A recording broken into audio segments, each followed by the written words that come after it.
All right, this is the most fair extra turns deck you've ever seen. So Medomai the Ageless has flying, and whenever it deals combat damage to a player, you take an extra turn after this one, which is just insane. It's awesome. However, it can't attack on extra turns. So we're going to have to manipulate that a little bit. But it's not, we're not trying to combo off. We're not trying to get 1,000 extra turns like in a Narset deck, right? We're just trying to get extra turns here and there as we see fit. Right, so we're going to have some bread and butter here. We're going to make them unblockable with Aether Tunnel and Aqueous Form. We're also going to do Battle Mastery, which gives him double strike, so it deals 2 separate instances of combat damage, which gives you 2 extra turns if it deals combat damage. And then we've got, you know, bread and butter. We're taking extra turns. We're doing some Karn's Temporal Sundering, Nexus of Fate, Part the Water Veil. All are going to give you an extra turn, and they're awesome. And then we've also got, you know, Time Stream Navigator here, which also takes an extra turn eventually with the City's Blessing. And then we've got Sakashima of 1,000 Faces, as well as Spark Double, which both become copies of Medomai that aren't legendary, and then therefore we can make more extra turns. It's a fun time. It's very slow build, but it is fun. And then you've got Sakashima's Will, which makes a creature a copy of you just become copies of things, right? And Sakashima's out, Legend Rule doesn't apply, right? So you can use that how you will. Mirror Box, I believe, is also in the deck, so we'll see that a little bit later. So that can be used with Sakashima's Will too. Card draw. I don't know why these are in card draw. They should be in card advantage. These are all the same, right? But we got Opt in there. It's just cause I like Opt. That's about it. Ponder, right? And then we've got some more card advantage. Brain Surge, Compulsive Research, Dig Through Time, Lorien Revealed, Preordained, Scroll Rack, and Mystic Remora are just, we just need to get ahead as much as we can. And some of these, right, I put in Compulsive Research specifically because eventually if you build up enough extra turns, you just end up with a bunch of lands in your hand. So you can draw 3 and then discard a land, which is really quite fun with Compulsive Research. You know, and Dig Through Time, we can't really get stuff from the graveyard, so we can delve easily. Right, Mystic Remora, of course, is just going to give us some extra card advantage, right? If I had extra copies of other, more better card stuff, I would put them in the deck, but I don't, and I like playing with this way. Lorien Revealed is also fun with the island cycling. Scroll Rack, again, lets us manipulate the top a little bit and just put stuff back in our hand. So we just try to stay ahead if we can. Disruption, we've got Teferi the Time Raveler, or Time Raveler, I guess. No, not the. It's nice to have the white border here. But the printing I actually have is this one from Blueburrow. But each opponent can't cast spells. Well, they can only cast spells anytime they can cast a sorcery, which is just annoying. And especially if you're taking lots of extra turns, this is very important. And you can +1 until your next turn you can catch sorceries as they have flash. So there's that, and then, you know, another thing. But mostly it's that first effect that you really are looking for with Teferi Time Raveler. Our enablers, right, like I said, there's Mirror Box, so your Legend Rule doesn't apply. So you make the extra copies, and then Helm of the Host makes more of those copies, and they're not legendary.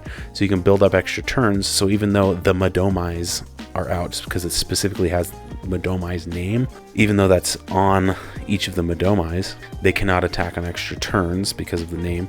So Helm of the Host just kind of stacks. So you take an extra turn, make another Medomai, and then on the next turn cycle, now you can swing at 2 Medomais, and now you've stacked up 2 extra turns.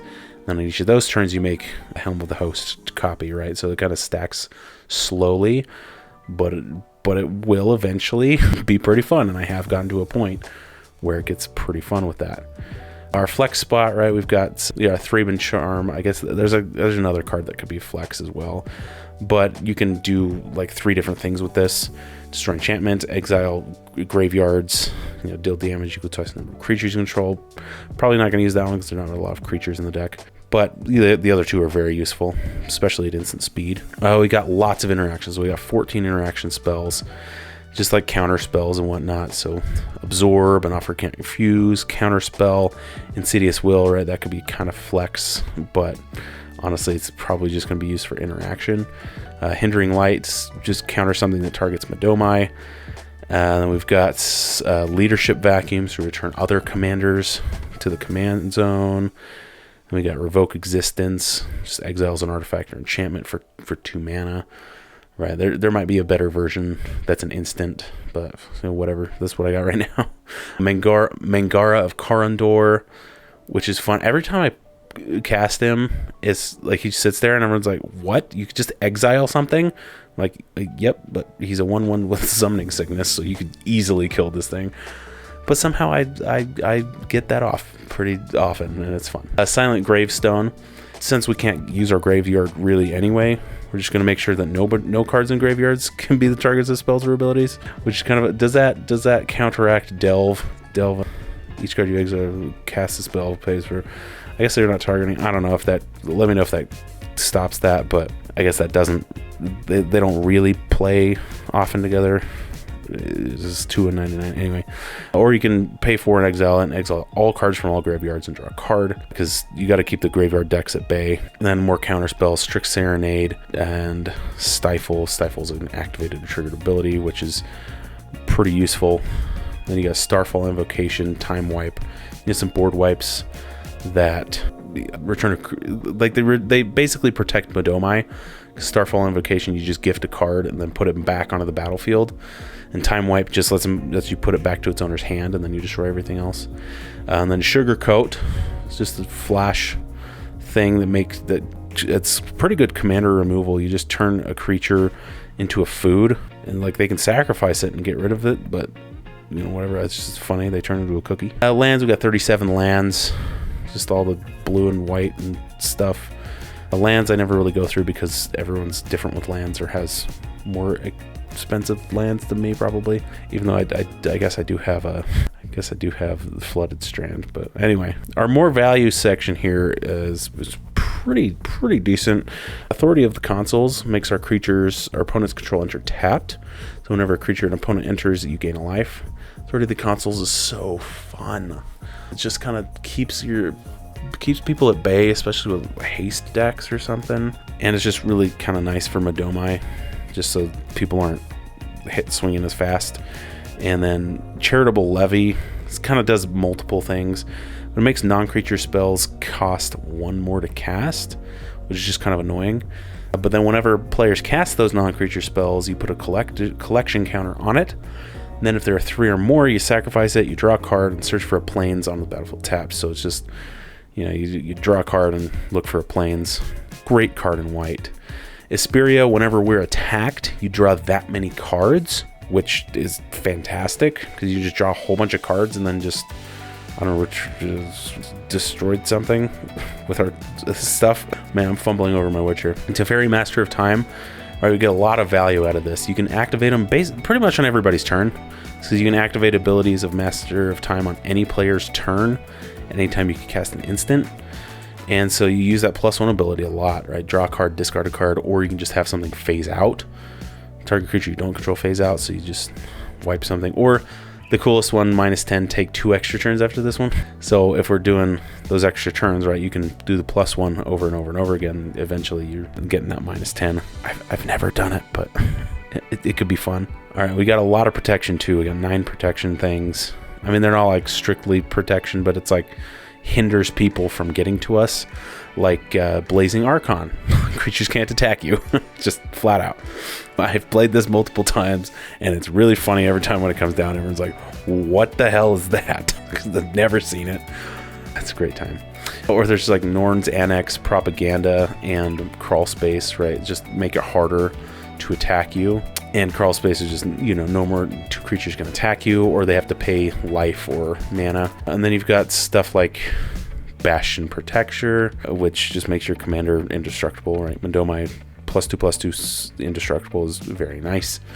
Along with Swiftfoot Boots makes it hexproof and haste, so you can attack with Medomai the moment he comes out. Teferi's Protection, of course, you don't want to die. Flawless Maneuver, again, you don't want Medomai to die, so you can just give him indestructible. And then Flare Fortitude, you can sacrifice something. There's not many creatures again, so you probably have to hardcast this more often than not, unfortunately, but till end of turn, your life total can't change, and permanents you control gain hexproof and indestructible, which is awesome.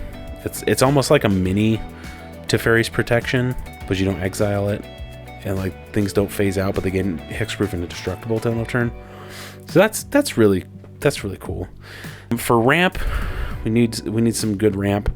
You know, Arcane Signet, Smothering Tithe, Archaeomancer's Map, Searchers for Plains, Solemn Simulacrum. That is definitely the wrong printing, or just whatever. This is also the wrong printing, but whatever. Soul Ring, Land Tax, Searches for More Lands. Sunblade Samurai is fun because you can channel it, so it can't be countered or whatever usually. So you discard it, search for planes, put it in your hand, right? I guess it's not strictly ramp, but it's kind of nice sometimes. And then you got Wayfarer's Bauble, search for another land. Weathered Wayfarer, search for another land, right? And then we've got targeted removal. So we got Disenchant, so you can destroy... Where is this? This should be an interaction. Sorry, I didn't sort these very well. But destroy target artifact or enchantment. There's one, right, it's instant speed. And then Path to Exile, right, you always need one of those. And then we can tutor, open the armory, so you can search for an aura equipment. So we can search for our nice and good equipments, or sorry, auras from up here, or our Helm of the Host, or just the pieces that make Medomai better. So that was kind of a bad video, but whatever. There it is. What do you guys think of this Medomai deck? What would you do differently? The one thing I would already do differently is I would get the other Sakashima that keeps its name. So then when it deals combat damage to a player, you can just keep using it because it keeps Sakashima's name instead of Medomai's name. That one is fairly expensive though. So Sakashima. Oh, it actually came down. Yeah, we got Sakashima the Imposter. Oh, that's such a cool printing. But yeah, so when it comes into play, it comes into play as a copy of any creature on the battlefield, except its name is Sakashima the Imposter, and it's legendary, and you can turn it to your hand. So it just, yeah, it keeps the name. Therefore, you can get multiple attacks out of Medomai the Ageless between your attacks. So that's the one card I would add. Used to be way more expensive than that, but now that's actually reasonable for me. So yeah, what other changes would you have seen in here? And yeah, let me know what you guys think. And thank you to my Patreon subscribers, as well as Milkman Proxies and TCGplayer. And I'll see you guys next week for your weekly dose of magic.